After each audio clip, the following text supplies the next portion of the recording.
So one pays for 1 unit, so now it's 1.7 for 1 and 2 bedrooms, two spaces for a 3-bedroom, and then for every 15 units that you have to have 1 additional space.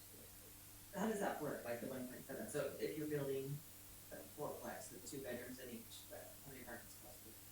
So the 0.7 would be 2.8, you'd round up, that'd be 3. So you do the 4. So you'd only have 7. So you'd have 7 spaces for that number of units, and you wouldn't be at 15, so you wouldn't trigger the need for that additional space. So when you have a fractional space, you round up or round down, so you would. So did we consider 1.9? 1.9, I kind of remember that number. That's why I was a little thrown off by the next 7. That was kind of my.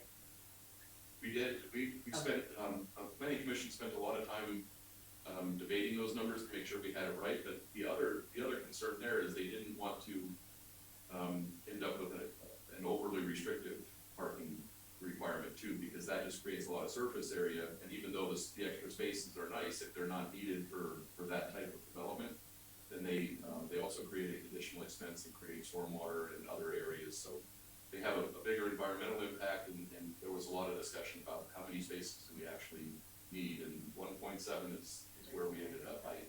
I'd like to say there's some magic in that number, but other than looking at, we did look at a lot of surrounding communities as examples, and there was a lot of debate. I think that was just a number that they all could agree on. It was somewhere between the lower number of what they wanted and the higher number of what some others wanted. I think they all narrowed down to 1.7.